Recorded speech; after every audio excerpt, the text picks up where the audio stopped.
ಧರ್ಮಸ್ಥಳದಲ್ಲಿ ನೂರಾರು ಶವಗಳನ್ನು ಹೂತಿಟ್ಟಂತಹ ಪ್ರಕರಣದಲ್ಲಿ ಈಗಾಗಲೇ ಎಸ್ಐಟಿ ತನ್ನ ತನಿಖೆಯನ್ನು ಚುರುಕುಗೊಳಿಸಿದೆ. ಸ್ಥಳ ಮಹಜರು ಪ್ರಕ್ರಿಯೆ ಆರಂಭವಾಗಿದೆ. ಇವತ್ತು ಸಮಾಧಿಯನ್ನು ಅಗೆಯುವಂತಹ ಕೆಲಸವಾಗ್ತಾ ಇದೆ. ಬಯಲಾಗುತ್ತಾ ನೂರಾರು ಶವವನ್ನು ಹೂತಿಟ್ಟಿರುವಂತಹ ರಹಸ್ಯ.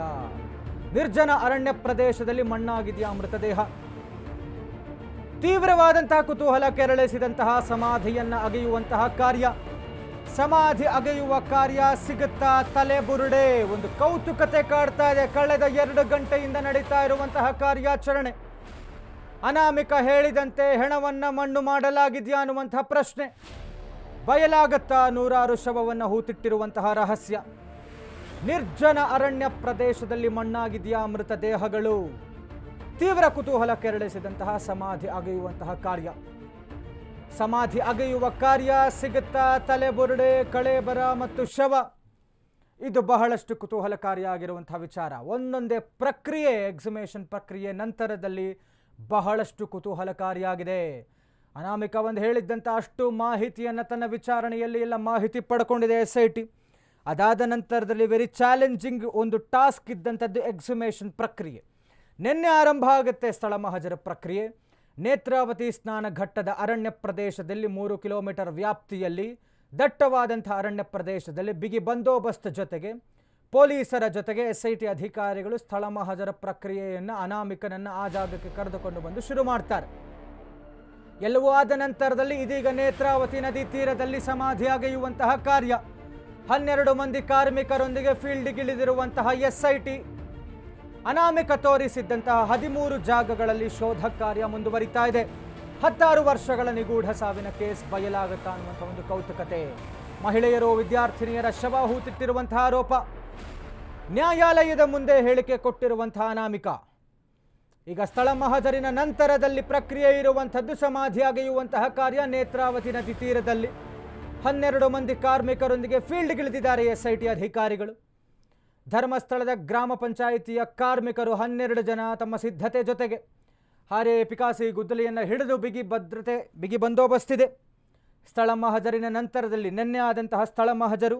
ಇವತ್ತು ಕೂಡ ಅದೇ ಜಾಗದಲ್ಲಿ ಸಾಕ್ಷಿದಾರನನ್ನು ಕರೆದುಕೊಂಡು ಹೋಗಿದ್ದಾರೆ. ನಿನ್ನೆ ಈ ಸಾಕ್ಷಿದಾರ 13 ಜಾಗಗಳನ್ನು ಪತ್ತೆ ಹಚ್ಚಿದ್ದ. ಈತ ಹೇಳ್ತಾ ಇರುವಂಥದ್ದು ನೂರಾರು ಶವಗಳು ಧರ್ಮಸ್ಥಳದ ಪ್ರದೇಶದಲ್ಲಿ, ಪರ್ಟಿಕ್ಯುಲರ್ ಆಗಿ ನೇತ್ರಾವತಿ ಸ್ನಾನ ಘಟ್ಟದ ಅರಣ್ಯ ಪ್ರದೇಶ. ನಿನ್ನೆ ಆದಂಥ ಸ್ಥಳ ಮಹಜರಗಳಲ್ಲಿ 13 ಜಾಗಗಳನ್ನು ತೋರಿಸಿದ್ದ ಎಸ್ಐಟಿ ಅಧಿಕಾರಿಗಳು. ಅದನ್ನು ಮಾರ್ಕಿಂಗ್ ಮಾಡಿದ್ರು ಮತ್ತು ಬಂದೋಬಸ್ತ್ ವ್ಯವಸ್ಥೆ ಮಾಡಲಾಗಿತ್ತು. ಯಾಕೆ ಅಂತ ಹೇಳಿದ್ರೆ ಸಾಕ್ಷಿ ನಾಶ ಆಗಬಾರ್ದು ಅಂತ. ಯಾವ ಕ್ಷಣದಲ್ಲಿ ಬೇಕಾದರೆ ಸಮಾಧಿ ಆಗುವಂಥ ಕಾರ್ಯ ಆಗುತ್ತೆ ಅಂತ ಹೇಳ್ತಾ ಇದ್ವಿ. ಕೋರ್ಟ್ ಮೊರೆ ಹೋಗಿದ್ರು ಒಂದು ಅನುಮತಿಗೋಸ್ಕರ ಎಸ್ಐಟಿ ಅಧಿಕಾರಿಗಳು. ಕೋರ್ಟ್ ಪರ್ಮಿಟ್ ಮಾಡಿದೆ. ಇದಾದ ನಂತರದಲ್ಲಿ ಈಗಾಗಲೇ ಧರ್ಮಸ್ಥಳದ ಗ್ರಾಮ ಪಂಚಾಯಿತಿಯಿಂದ 12 ಕಾರ್ಮಿಕರನ್ನು ಅಲ್ಲಿಗೆ ಕರೆಸಿಕೊಳ್ಳಲಾಗಿದೆ. ಇದರ ಜೊತೆಗೆ ವೈದ್ಯರು ಮತ್ತು FSL ತಂಡವೂ ಕೂಡ ಇದೆ. ಅನಾಮಿಕನ ಸಮ್ಮುಖದಲ್ಲಿಯೇ ಎಸ್ಐಟಿ ಕಾರ್ಯಾಚರಣೆ ಮಾಡ್ತಾ ಇದೆ. ದೂರುದಾರ ತೋರಿಸಿದಂತಹ ಜಾಗದಲ್ಲಿಯೇ ಸಮಾಧಿಯನ್ನು ಅಗೆಯಲಾಗ್ತಾ ಇದೆ. 50ಕ್ಕೂ ಹೆಚ್ಚು ಅಧಿಕಾರಿಗಳು, ಸಿಬ್ಬಂದಿ ಸ್ಥಳದಲ್ಲಿಯೇ ಮೊಕ್ಕಾಂ ಹೂಡಿದ್ದಾರೆ. ಸಮಾಧಿ ಅಗೆಯುವಾಗ ಹೊರಬರುತ್ತಾ ಅಸ್ಥಿಪಂಜರ ಅನ್ನುವಂಥ ಒಂದು ಕುತೂಹಲ.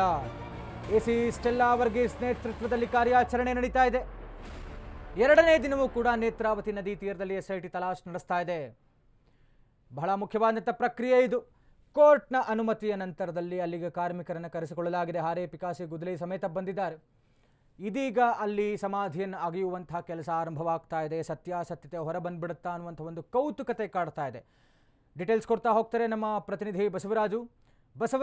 ಎಸ್ಐಟಿ ತನ್ನ ತನಿಖೆಯನ್ನು ಚುರುಕುಗೊಳಿಸಿ ಇದೀಗ ಸ್ಥಳ ಮಹಜರಿನ ನಂತರದ ಪ್ರಕ್ರಿಯೆ, ಒಂದು ಭೂಮಿಯನ್ನು ಅಗೆಯುವಂಥದ್ದು, ಸಮಾಧಿಯನ್ನು ಅಗೆಯುವಂಥ ಕೆಲಸಕ್ಕೆ ಮುಂದಾಗ್ತಾ ಇದೆ.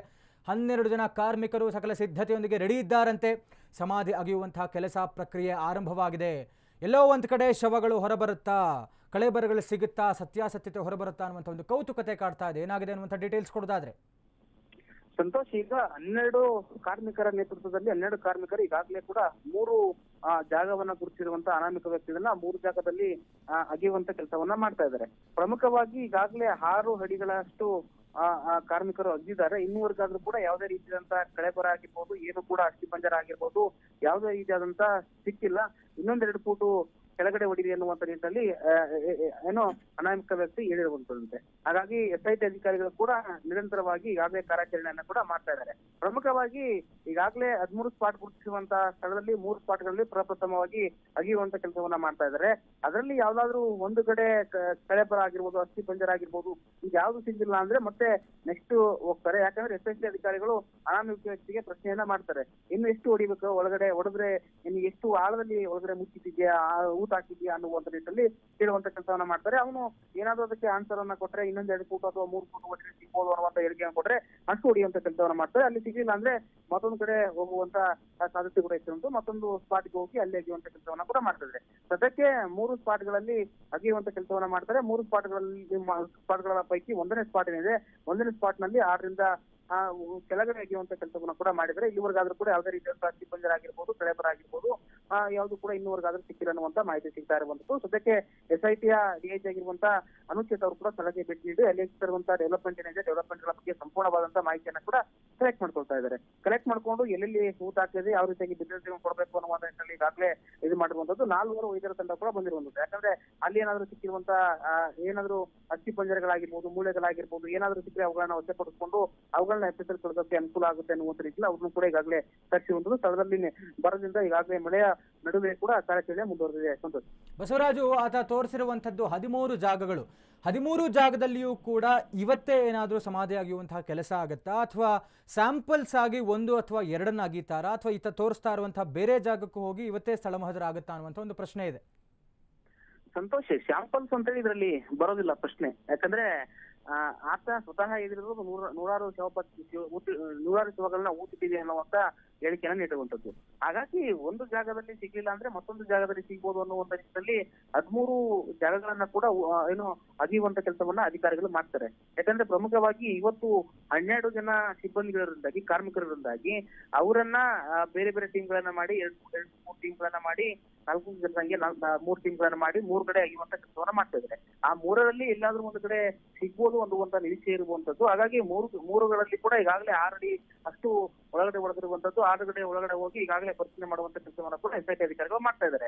ಅಲ್ಲಿ ಏನಾದ್ರೂ ಸಿಗಿಲ್ಲ ಅಂದ್ರೆ ನೆಕ್ಸ್ಟ್ ಮುಂದಿನ ಜಾಗ ಏನಿದೆ, ಮುಂದಿನ ಜಾಗದಲ್ಲಿ ಹೋಗಿ ಅಲ್ಲಿ ಅಗಿಯುವಂತ ಕೆಲಸವನ್ನ ಮಾಡ್ತಾರೆ. ಅಲ್ಲಿ ಸಿಗುವಂತ ಸಾಧ್ಯತೆ ಕೂಡ ಹೆಚ್ಚಿರುವಂತ. ಹಾಗಾಗಿ 13 ಸ್ಪಾಟ್ಗಳಿಂದ 13 ಸ್ಪಾಟ್ಗಳಲ್ಲಿ ಕೂಡ ಅಗಿಯುವಂತ ಕೆಲಸವನ್ನ ಮಾಡ್ತಾರೆ. ಸಿಗ್ಲಿಲ್ಲ ಅಂದ್ರೆ ಆತ ವ್ಯಕ್ತಿ ಎಲ್ಲೆಲ್ಲಿ ತೋರಿಸ್ತಾನೆ ಅವೆಲ್ಲವನ್ನ ಕೂಡ ಅಗಿಯುವಂತ ಕೆಲಸವನ್ನ ಮಾಡ್ತಾರೆ. ಇಲ್ಲಿ ಕೂಡ ಅಧಿಕಾರಿಗಳು ನಾವು ಅಗಿಯೋದಿಲ್ಲ ಅನ್ನುವಂತ ನಿಟ್ಟಿನಲ್ಲಿ ಹೇಳೋದಿಲ್ಲ. ಯಾಕಂದ್ರೆ ಸಾಕ್ಷಿನೇ ಮತ್ತು ದೂರುದಾರನೇ ಸ್ವತಃ ಬಂದು ಹೇಳ್ತಾ ಇರೋದಾಗಿ ಯಾವ್ಯಾವ ಸ್ಪಾಟ್ಗಳಲ್ಲಿದೆ ಎಲ್ಲಾದ್ರೂ ಒಂದು ಕಡೆ ಸಿಗ್ಬೋದು ಅನ್ನುವಂತ ನಿಟ್ಟಿನಲ್ಲಿ ಹುಡುಕಾಟವನ್ನು ನಡೆಸುವಂತ ಸಾಧ್ಯತೆಗಳು ಕೂಡ ಹೆಚ್ಚಿರುವಂತದ್ದು. ಸಂತೋಷ್. ಥ್ಯಾಂಕ್ ಯು ಬಸವರಾಜು ತಮ್ಮೆಲ್ಲ ಡೀಟೇಲ್ಸ್ಗಾಗಿ. ಸಾಕ್ಷಿದಾರ ತೋರಿಸಿರುವಂತಹ 13 ಜಾಗಗಳಲ್ಲಿ ಇವತ್ತೇ ಎಲ್ಲ ಕಡೆಯೂ ಅಗಿಯುವಂತಹ ಪ್ರಕ್ರಿಯೆ ಆಗಬಹುದು ಅಂತ ಹೇಳಲಾಗ್ತಾ ಇದೆ. ಯಾಕೆಂತ ಹೇಳಿದ್ರೆ ಆತನಿಗೆ ನಿಖರವಾಗಿ ತೋರಿಸ್ತಾ ಇರುವಂತಹ ಜಾಗ, ಆತನಿಗೆ 20 ವರ್ಷ ಕಾಲಾಂತರದಲ್ಲಿ ಆಗಿರುವಂಥ ಈ ಒಂದು ಘಟನೆಗಳು, ಅಂದರೆ ಆತ ಶವವನ್ನು ಹೂತು ಹಾಕಿರುವಂಥದ್ದು, ಜೊತೆಯಲ್ಲಿ 20 ವರ್ಷದ ಕಾಲಾಂತರದಲ್ಲಿ ಬೇಕಾದಷ್ಟು ಪ್ರಾಕೃತಿಕವಾದಂಥ ಬದಲಾವಣೆಗಳಾಗಿರಬಹುದು. ಹೀಗಾಗಿ ಆತನ ಜ್ಞಾಪಕ ಶಕ್ತಿಯ ಮೇಲೆ ಆತನಿಗೆ ಪ್ರಜ್ಞಾಪೂರ್ವಕವಾಗಿ ತನ್ನ ಜ್ಞಾಪಕಕ್ಕೆ ಬರುವಂಥ ರೀತಿಯಲ್ಲಿ ಈತ ಒಂದಷ್ಟು ಜಾಗಗಳನ್ನು ನೇತ್ರಾವತಿ ಸ್ನಾನ ಘಟ್ಟದ ಅರಣ್ಯ ಪ್ರದೇಶದಲ್ಲಿ ತೋರಿಸಿದ್ದಾನೆ. ಅದನ್ನು ಮಾರ್ಕಿಂಗ್ ಕೂಡ ಮಾಡ್ಕೊಂಡಿದ್ದಾರೆ SIT ಅಧಿಕಾರಿಗಳು.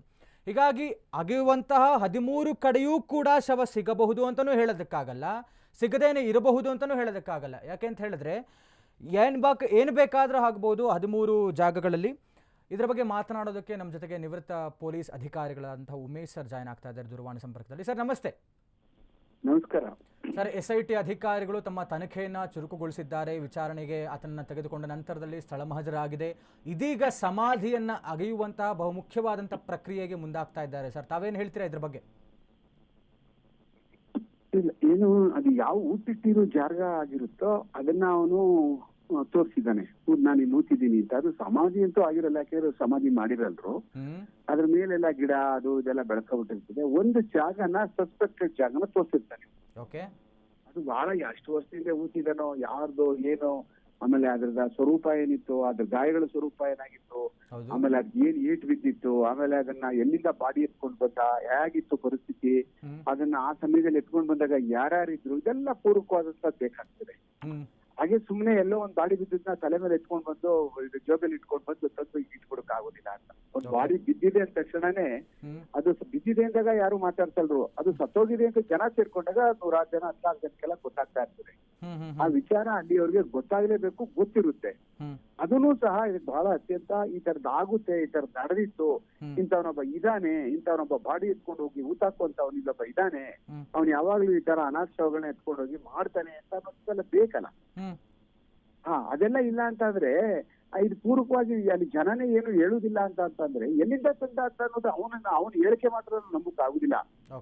ಅದು ಪೂರ್ವಕ ಸುಮ್ನೆ ಒಂದ್ ಬಾಡಿ ಎಲ್ಲೋ ಇತ್ತು, ಮಲಿಗುಂಡಿತ್ತು, ಎತ್ಕೊಂಡ್ ಬಂದ್ಬಿಟ್ಟು ಹಾಕ್ಬಿಟ್ಟೆ ಅಂತ ಯಾರು ಹೇಳಿದ್ರು, ಎಲ್ಲಿಂದ ಎತ್ಕೊಂಡ್ ಬಂದ್ರು, ಏನ್ ಪರಿಸ್ಥಿತಿ ಇತ್ತದು ಪ್ರತಿಯೊಂದು ಬೇಕಲ್ಲ. ಅದಾದ್ಮೇಲೆ ಎಂತ ಪರಿಸ್ಥಿತಿಯಲ್ಲಿ ಇತ್ತು, ಕಾಲು ಕೈ ಕತ್ತರಿಸ್ಬಿಟ್ಟಿದ್ರು, ತಲೆ ಎಲ್ಲ ಕತ್ಕೂದ್ಬಿಟ್ಟಿದ್ರು ಅಂದ್ರೆ ಅವಾಗ ಇಲ್ಲದೆ ಇರುವಂತದ್ದು ಇವಾಗ ಏನಕ್ ಬಂದ್ಬಿಡ್ತ ಅವನಿಗೆ, ಕಾರಣ ಏನು, ಅದನ್ನ ಮಾಡೋದ್ ತಪ್ಪದು. ಯಾವ ಕಾರಣಕ್ಕೂ ಅಲ್ಲಿಂದ ಸಹ ಮುಚ್ಚಿಟ್ಕೊಂಡದ್ದಲ್ಲ, ಅದೆಲ್ಲ ಆಕ್ಚುಲಿ ಬಂದು ಡಿಸಪಿಯರಿಂಗ್ ಆಫ್ ಎವಿಡೆನ್ಸ್, ಅದು ಡಿಸ್ಟ್ರಾಯಿಂಗ್ ಆಫ್ ಎವಿಡೆನ್ಸ್ ಅಲ್ಲಿ ಬರ್ತದೆ. ಯಾವ ಕಾರಣಕ್ಕೂ ಅವ್ರಿಗೂ ಸ್ಟೇರ್ ಮಾಡುವಂತ ಅವಶ್ಯಕತೆನೇ ಇರುವುದಿಲ್ಲ.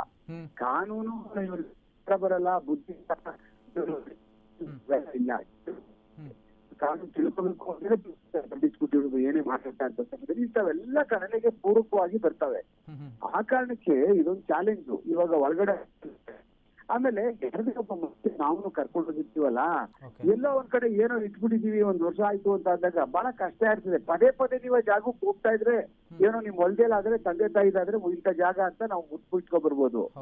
ಬಟ್ ಪದೇ ಪದೇ ಹೋಗದೆ ಯಾವ್ದೋ ಕಾಡಲ್ಲಿ ಗಿಡ ಬೆಳಿತವೆ, ಮರಗಳ ಬೆಳೆದ್ಬಿಟ್ಟಿರ್ತವೆ, ಇದೆಲ್ಲ ಆಗಿರ್ತದೆ. ಎಕ್ಸಾಕ್ಟ್ಲಿ ನಾವು ಅದೇ ಹೇಳ್ತಾ ಇದ್ವಿ ಸರ್. ಯಾಕಂದ್ರೆ ಧರ್ಮಸ್ಥಳದಲ್ಲಿ ಬಹಳಷ್ಟು ಮಳೆ ಬೀಳುವಂತಹ ಪ್ರದೇಶ ಅದು. ಪ್ರಾಕೃತಿಕವಾಗಿ 20 ವರ್ಷಗಳ ಕಾಲಾಂತರ, 2 ದಶಕಗಳು ಆಲ್ಮೋಸ್ಟ್, ಬೇಕಾದಷ್ಟು ಬದಲಾವಣೆ ಆಗುತ್ತೆ. ಈತ ಎಷ್ಟು ಕಾನ್ಫಿಡೆಂಟ್ ಆಗಿ ಹೇಳ್ತಾ ಇದ್ದಾನೆ, ಇದು ಸಾಧ್ಯ ಇದೆಯಾ ಅನ್ನುವಂತ ಒಂದು ಪ್ರಶ್ನೆ ಬರ್ತಾ ಇದೆ. ಅದೇನೆ ಈಗೇನು ಎಕ್ಸಿಬಿಷನ್ ಪ್ರೊಸೀಡಿಂಗ್ಸ್ ಮಾಡ್ತಾ ಇದಾರೆ, ಬಾಡಿ ಸಿಗ್ಲಿ ನೋಡೋಣ, ಯಾವ್ದೋ ಸಿಕ್ಕೋದ್ರು ಸಿಗ್ಬೋದು, ಸಿಕ್ಬಿಟ್ರೆ ಅದೇನ್ ದೊಡ್ಡ ವಿಚಾರ ಏನಲ್ಲ. ಯಾವ್ದೋ ಒಂದ್ ಬಾಡಿಗಳನ್ನ ಊಟ ಹಾಕಿರುವಂತ ಸಿಕ್ಬಿಟ್ರು ಅದು ಮಹಾ ದೊಡ್ಡದ ಏನಲ್ಲ. ಅದು ನೆಕ್ಸ್ಟ್ ದೊಡ್ಡದಾದ್ಮೇಲೆ ಕಾಸ್ ಆಫ್ ಡೆತ್ ಬೇಕಲ್ಲ. ಕಾಸ್ ಆಫ್ ಡೆತ್ ಇಲ್ಲ ಅಂದ್ರೆ ಮುಂದಕ್ಕೆ ಹೆಂಗ್ ಹೋಗುತ್ತೆ? ಪೆಟ್ರೋಲೇ ಇಲ್ವಲ್ಲ ಗಾಡಿಗೆ, ಬಸ್ಸಲ್ಲಿ ನಿಂತ್ಕೋಬೇಕು ನೀವು. ಈಗ ಕಾಸ್ ಆಫ್ ಡೆತ್ ಯಾರು ಹೇಳ್ತಾರೆ, ಇದನ್ನ ತೆಗಿತಾರೆ, ಹೌದು ಸಿಕ್ಬಿಡ್ತು, ನೀ ತೆಗೆದು ಈಚೆ ಇಟ್ಟಾದ್ಮೇಲೆ ಅದೀಗ ಕಾಸ್ ಆಫ್ ಡೆತ್ ಗೊತ್ತಿರಲ್ಲ. ಕಾಸ್ ಆಫ್ ಡೆತ್ ಇಂದ ಹೆಂಗೆ ನಿಮ್ ಮುಂದೆ ತನಿಖೆ ಮುಂದುವರಿಸ್ತೀರಿ?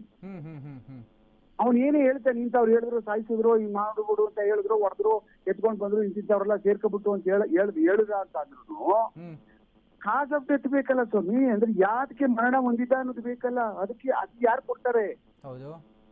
ಅದಿಲ್ಲದೆ ಇದ್ರೆ ನಿಮ್ ಚಕ್ರಗಳಿಲ್ವಲ್ಲ ಬಸ್ಗೆ, ಹೆಂಗ್ ಹೋಗ್ತೀರಿ ಮುಂದಕ್ಕೆ? ತನಿಖೆ ಹೆಂಗ್ ಮುಂದೆ?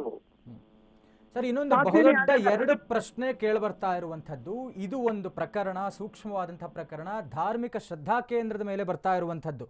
ಇದರಲ್ಲಿ ಈತನೇ ತೋರಿಸಿರುವಂತಹ ಜಾಗದಲ್ಲಿ ಸಮಾಧಿ ಅಗೆದ ನಂತರ ಏನಾದರೂ ಶವ ಸಿಕ್ಕರೆ what next, if in case ಏನೂ ಸಿಗದಿದ್ದರೆ ವಾಟ್ ನೆಕ್ಸ್ಟ್ ಅನ್ನುವಂಥ ಒಂದು 2 ಪ್ರಶ್ನೆ ಬರ್ತಾ ಇದೆ ಸರ್. ನೀವೇನ್ ಹೇಳ್ತೀರಾ? ಅಲ್ಲ, ಸತ್ಯ ಅದು. ಒಂದ್ ವೇಳೆ ಸಿಕ್ಕಿದ್ರು ಏನ್ ಮಹಾ ಅದೇನ್ ದೊಡ್ಡದೇನಲ್ಲ. ಯಾವ್ದೋ ಒಂದ್ ಬಾಡಿ ಊಟ ಹಾಕಿರ್ಬೋದು, ತಗೊಂಡೋಗಿ ಹಾಕಿರುವಂತ ಜಾಗ ತೋರಿಸಿರ್ಬೋದು, ಇಲ್ಲ ಯಾರಾದ್ರೂ ಹಳ್ಳಿಯವ್ರು ಯಾರು ತಗೊಂಡೋಗ್ಬಿಟ್ಟು ಅದನ್ನೇನಾದ್ರು ಸ್ಮಶಾನ ತರ ಊಟ ಹಾಕುವಂತ ಜಾಗ ಮಾಡ್ಕೊಂಡಿರ್ಬೋದು. ಹೆಣ ಸಿಕ್ಬಿಡ್ತು ಅಂತ ಕ್ಷಣಕ್ಕೆ ಅದಕ್ಕೆ ಅದೇನು ನಾವೇನು ಅದನ್ನ ದೊಡ್ಡದಾಗಿ ನಾವು ಕಲ್ಪನೆ ಮಾಡ್ಕೊಳ್ಳುವಂತದ್ದೇನಲ್ಲ. ಒಂದ್ ವೇಳೆ ಸಿಕ್ಲಿಲ್ಲ ಅಂದ್ರೆ ಅಲ್ಲಿ ಅದು ಬೇರೆ ತರ ಆಗುತ್ತೆ. ಇವನು ಬದ್ನಾಮ್ ಮಾಡ್ತಾ ಇದ್ದಾನೆ, ಯಾರಿಗೆ ಬದ್ನಾಮ್ ಮಾಡ್ತಾವನು ಇವನು, ಯಾತಕ್ಕೆ ಇದನ್ನೆಲ್ಲ ಮಾಡಿಸ್ತಾವನಿ ಅಂದ್ರೆ ಯಾರೋ ಇದರಿಂದ ಷಡ್ಯಂತ್ರ ಮಾಡ್ತಾ ಇದ್ದಾರೆ ಅಂತ ಅನ್ನುವಂಥ ತೀರ್ಮಾನಕ್ಕೆ ಬಂದೇ ಬರ್ಬೇಕಾಗುತ್ತಲ್ಲ. ಕಾನೂನಾತ್ಮಕವಾಗಿ ಏನಾಗಬಹುದು ಅಂತ ಸರ್ ಆತನಿಗೆ ಇಫ್ ಇನ್ ಕೇಸ್ ಏನು ಸಿಗದಿದ್ದರೆ?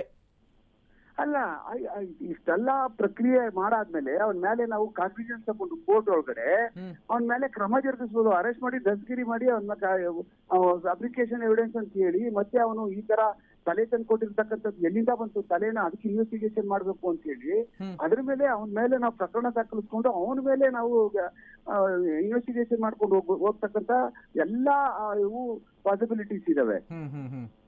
ಸರ್, ಇಫ್ ಇನ್ ಕೇಸ್ ಶವ ಸಿಕ್ಕಿತು ಅಂತ ಇಟ್ಕೊಳ್ಳಿ, ಸಿಕ್ಕಿದ ನಂತರದ ನೆಕ್ಸ್ಟ್ ಪ್ರಕ್ರಿಯೆ ಇರುವಂಥದ್ದು FSL ಪರೀಕ್ಷೆ. FSL ನಲ್ಲಿ ದೇಹಕ್ಕೆ ಏನಾದರೂ ಗಾಯಗಳು ಅಥವಾ ಮಾರ್ಕಿಂಗ್ಸ್ ಇದ್ದರೆ ಮಾತ್ರ ಈತನ ಹೇಳುವಂಥದ್ದು ತಾಳೆ ಆದ ನಂತರದಲ್ಲಿ ಇದು ಸತ್ಯಾಸತ್ಯತೆ ಹೊರಬರಕ್ಕೆ ಸಾಧ್ಯ. If in case natural deaths ಆಗಿರಬಹುದು, ವಿಷಪ್ರಾಶನ, ಇದೆಲ್ಲವೂ ಕೂಡ ಗುರ್ತಾಗಲ್ಲ ಅಂತ ಕಾಣುತ್ತಲ್ವ ಸರ್ FSL ಪರೀಕ್ಷೆಯಲ್ಲಿ? ನನ್ನ ಲೆಕ್ಕದಲ್ಲಿ ಅಕಸ್ಮಾತ್ ಏನಾದ್ರೂ ಅದು ಬಹಳ ಅಪರೂಪ ಇಷ್ಟು ವರ್ಷ ಆಗ್ಬಿಟ್ರೆ ಪಾಯ್ಸನ್ ಡಿಟೆಕ್ಟ್ ಹಾಕೋಂತ ಮೂಳೆ ಇರಲಿಲ್ಲ. ಯಾಕೆಂದ್ರೆ ಅಲ್ಲೆಲ್ಲ ಏನು ಪ್ಲೆಷರ್ಸ್ ಏನು ಇರಲ್ಲ. ಆಮೇಲೆ ಮ್ಯಾಂಡಿವೆಲ್ ಇದರಿಂದ ಅವನನ್ನ ಅದು ಎಷ್ಟು ವರ್ಷ ಅಂತ ಪತ್ತೆ ಮಾಡ್ಕೋಬಹುದು, ಎಷ್ಟು ವರ್ಷದ ಹಿಂದೆ ಆಗಿರ್ಬೋದು ಅಂತ ಪತ್ತೆ ಮಾಡ್ಕೋಬಹುದು. ಸುಮಾರು ಅಪ್ರಾಕ್ಸಿಮೇಟ್ ಆಗಿ ಅದೇನ್ ಕರೆಕ್ಟ್ ಆಗಿ ಮಾಡಕ್ ಆಗಲ್ಲ ಅದು. ಅದಾದ್ಮೇಲೆ ಫ್ರಾಕ್ಚರ್ಗಳು ಯಾವ ತರ ಆಗಿದಾವೆ, ಈಗ ಬಾಡಿ ಹಾಕಿರ್ತಾರೆ, ಮೇಲಿಂದ ಏನಾದ್ರು ಅಕಸ್ಮಾತ್ ಕಲ್ಲೆತ್ ಹಾಕಿದ್ರೆ ಮೇಲಿಂದ ಏನಾದ್ರು ದಪ್ಪ ಇಂಟೆಗಳು ಬಿದ್ರೆ ಮುರಿದೋಗ್ಬಿಟ್ಟು ಚಾನ್ಸಸ್ ಇರ್ತದೆ. ದಪ್ಪ ಮಣ್ಣು ತಳ್ಳಿಬಿಟ್ರೆ ಮುದ್ದ ತಕ್ಷಣನೇ ಮೇಲಿಂದ 5 ಅಡಿಯಿಂದ ಅಕಸ್ಮಾತ್ ಒಳಗಡೆ ತೆಳ್ಳಿದ ತಕ್ಷಣ ಏನಾದ್ರು ಮಣ್ಣು ದಪ್ಪ ಇಂಟೆ ಬಿದ್ರು ಫ್ಲೆಕ್ಸಸ್ ಹೋಗ್ಬಿಡ್ತವೆ ಫ್ರಂಟ್ ಅಲ್ಲಿ. ಅಯ್ಯೋ ಫ್ಲೆಕ್ಸಸ್ ಎಲ್ಲ ಮುರಿದೋಗ್ಬಿಟ್ಟವೆ. ಏನು ಫ್ಲೆಕ್ಸಸ್ ಇರುದೇ ಇಲ್ಲ, ಒಂದ್ ಜಾಯಿಂಟ್ ಇರಲ್ಲ ಅಲ್ಲಿ, ಎಲ್ಲಾ ಮೂಳೆಗಳು ಸಪ್ರೇಟ್ ಆಗ್ಬಿಟ್ಟಿರ್ತವೆ. ಸ್ಕೆಲಿಟನ್ ಇರಲ್ಲ, ಸ್ಕೆಲಿಟನ್ ಇದ್ರೂನು ಎಲ್ಲಾ ಮೂಳೆಗಳು ಒಂದೊಂದೇ ತಗೊಂಡು ಜೋಡಿಸ್ಬೇಕು ನಾವು. ಆಸ್ ಯೂಶುವಲ್ ಆಗಿ ಎದ್ದ ತಕ್ಷಣನೇ ಉದ್ದಕ್ಕೂ ಮನುಷ್ಯನ ಆಕಾರದಲ್ಲಿ ಬರಲ್ಲ ಅದು, ಸ್ಕೆಲಿಟನ್ ಸಿಗಲ್ಲ. ಈಗ ಎಲ್ಲ ಕಂಪ್ಲೀಟ್ ಬೇರೆ ಬೇರೆ ಆಗ್ಬಿಟ್ಟಿರ್ತವೆ. ಅದನ್ನ ತಗೊಂಡೋಗ್ಬಿಟ್ಟು ಇದಕ್ಕೆ ಒಪಿನಿಯನ್ ಕೊಡಿ, ಕಾಸ್ ಆಫ್ ಡೆತ್ ಕೊಡಿ ಅಂದ್ರೆ ಯಾರು ಕೊಡ್ತಾರೆ? ಕಾಸ್ ಆಫ್ ಡೆತ್ ಇಲ್ದೇ ಮುಂದೆ ತನಿಖೆ ಹೆಂಗ್ ಹೋಗುತ್ತದು? ತನಿಖೆ ಹೆಂಗ್ ಮಾಡೋಕ್ಕಾಗುತ್ತೆ? ಎಸ್, ಧನ್ಯವಾದಗಳು ಉಮೇಶ್ ಸರ್, ಅಶ್ವವೇಗ ವಾಹಿನಿ ಜೊತೆ ಮಾತನಾಡೋದಕ್ಕಾಗಿ.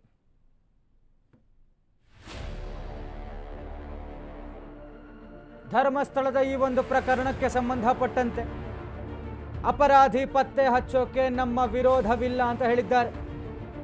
ಬೆಂಗಳೂರಿನಲ್ಲಿ ಮಾಜಿ ಸಚಿವ ಆರಗ ಜ್ಞಾನೇಂದ್ರ ಹೇಳಿಕೆ ಕೊಟ್ಟಿದ್ದಾರೆ. ಧರ್ಮಸ್ಥಳದಲ್ಲಿ ಒಂದು ಹೆಣ ಸಿಕ್ಕಿದ್ರೂ ಕೂಡ ಅಪರಾಧನೇ ಅಂತ ಹೇಳಿದ್ದಾರೆ. ಧರ್ಮಸ್ಥಳದಲ್ಲಿ ತನಿಖೆಯಾಗಲಿ, ಸತ್ಯ ಹೊರಬರಲಿ ಅಂತ ಮಾಜಿ ಗೃಹ ಸಚಿವರು ರಿಯಾಕ್ಟ್ ಮಾಡಿದ್ದಾರೆ.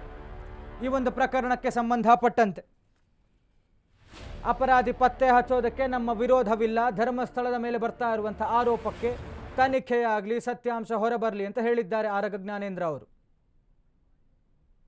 ಅಂತೇಳಿ ಹೇಳ್ತಾನೆ, ಒಂದು ಹೆಣ ಸಿಕ್ಕಿದ್ರು ಕೂಡ ಅದು ಅಪರಾಧವೇ, ಅದನ್ನ ಪತ್ತೆ ಹಚ್ಚಬೇಕು, ಹಿಡಿಬೇಕು ಅನ್ನುವಂಥದ್ದು ನಮ್ಮ ಇಚ್ಛೆನೂ ಕೂಡ.